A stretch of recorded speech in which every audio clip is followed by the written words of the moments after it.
Saya katakan pada ibu saya, bahkan Allah akan turunkan saat di dunia. Ayah saya meninggal saat saya masuk pesantren. Dan baiknya saya rasakan luar biasa. Beliau mengajar di musalla kecil dulu, sekarang jadi masjid. Itu saya selalu di bawah. Beliau mengajar, saya tidur. Sekarang gantian, saya mengajar, beliau tidur. Dan kadang di pangku, gendong sampai pulang. Saya pernah sengaja pura-pura tidur untuk ingin tahu apa yang dikerjakan ayah saya di jalan. Jaga betul supaya nggak bangun. Begitu saya disimpan di kasur dan bangun, diajak bercanda. Saya mau masuk pesantren, beliau nggak sempat ngantar. Saya bertemu, beliau menangis, peluk saya, minta maaf, nggak bisa ngantar ke pesantren. Saya belum mengerti apapun saat itu. Saya bertekad, insya Allah saya belajar dengan sungguh-sungguh. Sepekan 2 pekan saya dapat panggilan pulang.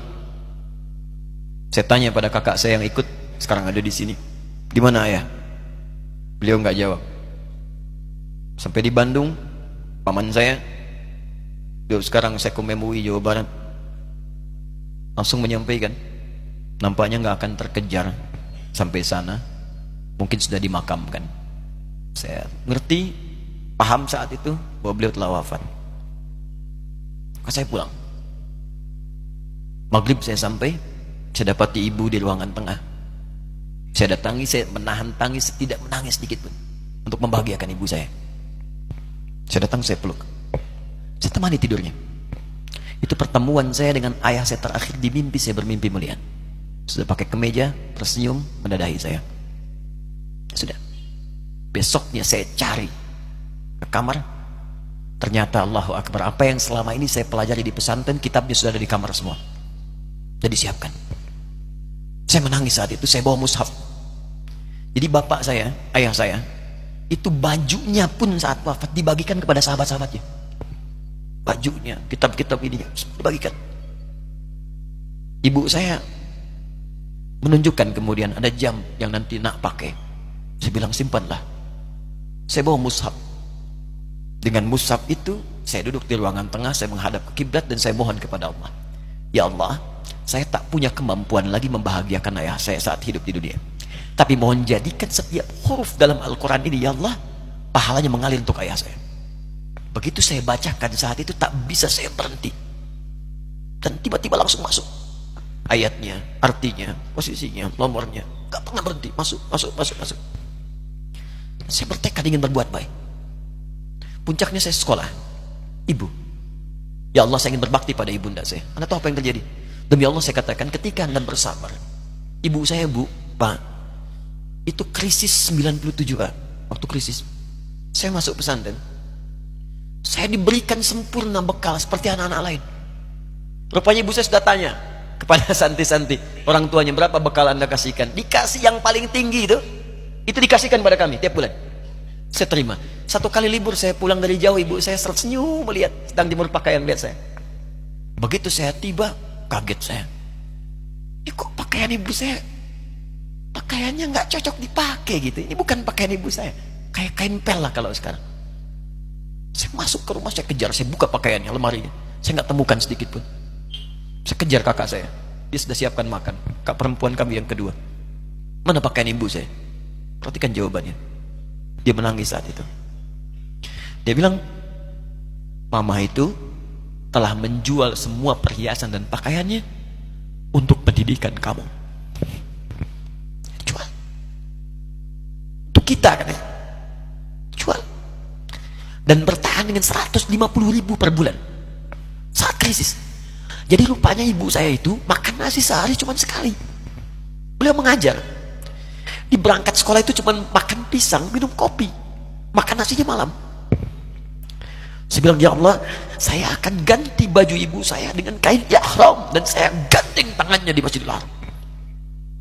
Itu apa yang terjadi? Begitu saya kuliah di Libya, alhamdulillah, saya berangkat, saya mulai mengajar, saya serius belajar. Saat itu kemudian Allah mulai berikan jalan. Saya ingin sungguh-sungguh. Malam saya bangun, saya sholat, saya belajar, saya menghafal Quran, saya belajar riwayat Quran. Sampai puncaknya tiba. Saya ditugaskan pemerintah Indonesia saat itu untuk jadi petugas haji di Mekah. Saya telepon ibu saya. Saya bilang, Ma, saya insya Allah akan haji 2010. Saya telepon Februari saat itu. Saya dengar suara, terbayang wajahnya indah, senyuman, bahagia. Alhamdulillah, nak. Kapan berangkat? Tahun ini insya Allah. Saya bilang, dan saya tidak akan pernah berangkat kecuali mama pun akan berangkat. Terdengar nada pesimis tapi senyum. Dari mana katanya? Allah akan kasih, saya bilang. Saya sedang bekerja, berusaha karena Allah. Mustahil Allah akan sia-siakan kita. Berapa butuhnya? Porsinya 25 juta. Kapan harus ada? Bulan Juni. Ya, jadi dari Februari ke Juni itu. Ya, Juli bukan Juni, Juli. Ya, jadi saya masih ingat bulan 7 5 bulan itu. Saya ibu, Pak, nabung saya. Saya beli tabungan, saya niatkan untuk ibu saya haji. Bulan Juli masih setor 25 juta. Jadi semua tabungan masukin situ. Ada yang ngajar ngasih, masukin situ. Masukin semua. Tepat sepekan sebelum itu kemudian didaftarkan, saya buka tabungan. Allahu Akbar, karunia Allah luar biasa. Tadi butuh berapa? 25 juta. Begitu dibuka, Masya Allah, 1 juta. Karena beasiswa nggak banyak, 1 juta. Tapi 3 hari sebelum daftar, entah dari mana ibu-ibu pengajian nih KBRI datang. Ustaz, ibu katanya mau haji juga ya? Ustaz mau haji ya? Ibu ikut ya? Sudah nggak usah dipikirin, nanti kami yang pikirkan semuanya. Tiba-tiba dikirim, bayar porsinya di sana, dapat koper paling besar. Bayangkan, tadinya kopernya belum datang, telepon lagi, nak koper belum datang katanya. Saya bilang, Ma, tenang aja, apa hajinya nggak jelas ini? Tidak jelas, saya bilang, insya Allah. Ya. Nah, cuman beritanya berbeda. Begitu saya telepon lagi, Ma, gimana bisa? Nah, telah keluar pengumumannya. Kapan, Ma? 2013. Loh, kan saya haji 2010, nggak bisa, harus 2010. Lihat kalimat ibunda saya. Nah, jangan pernah mengambil hak orang lain. Allah kasih 2013, alhamdulillah. Saya bilang, Ma, kita tidak harus mengambil hak orang lain, tapi kita meminta kepada Allah yang memanggil kita. Boleh jadi Allah akan berikan tambahan kuota pada tahun ini. Doa lagi, minta, nang ke masjid. Tiba-tiba ada sidang oki di Istanbul saat itu, keputusan 1.000. Setiap ada 1.000 muslim, 1 kuotanya. Saat itu Indonesia dapat tambahan 22.000, termasuk ibu saya ada di situ. Ya, acara malam Al-Qadar 27 Ramadan, malam masih ingat betul. Saya jadi MC dengan rektor pada saat itu. Saya nggak pernah bawa handphone, tiba-tiba handphone itu saya bawa. Berbunyi kemudian telepon itu. Saya minta pada rektor izin, saya angkat dulu. Diperkenankan. Saya kemudian ke belakang masjid, saya angkat. Tiba-tiba saya dengar suara sudah menangis. Nah, katanya, kenapa, Ma? Alhamdulillah, Mama bisa haji. Ternyata kuota itu termasuk ibu saya. 5 bulan, Pak. Wena biasa. Nggak bayar tambahan, nggak ada macam-macam, bisa berangkat. Begitu saya berangkat duluan, saya tungguin betul di apartemennya, di maktabnya sampai datang. Begitu sudah datang, saya nggak sapa, saya lihat dari jauh. Bahagianya saya bisa mengganti pakaian tadi yang lusuh dengan kain ihram. Saya perhatikan, saya ikuti dari belakang. Di lift, saya ikuti. Di jalan, saya ikuti. Begitu sampai Masjidil Haram, saya gandeng tangannya. Ma, kita sama-sama. Labbaik Allahumma labbaik. Labbaik la syarika lak labbaik. Saya tawaf, saya gandeng ibu saya lindungi supaya dapat kenikmatan dalam tawafnya. Begitu saya rasakan bagaimana Sayyidah Hajar bekerja keras untuk Ismail.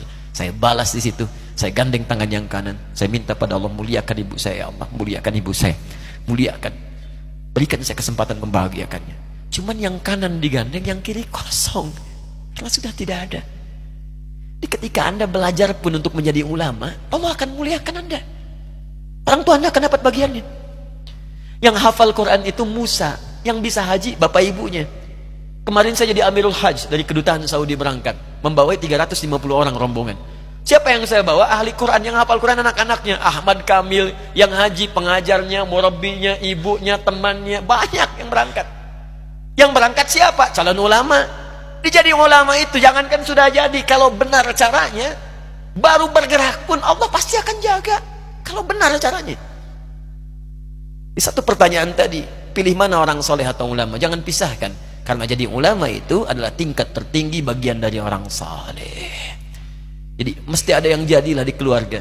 Pilih satu mungkin ahli Quran, dua ahli hadis, yang lain dunia, tapi dunia diniatkan membantu ibadah. Jadi arsitek buat bangun masjid, bangun pesantren, pahala banyak. Insya Allah akan dibuka oleh Allah. Insya Allah.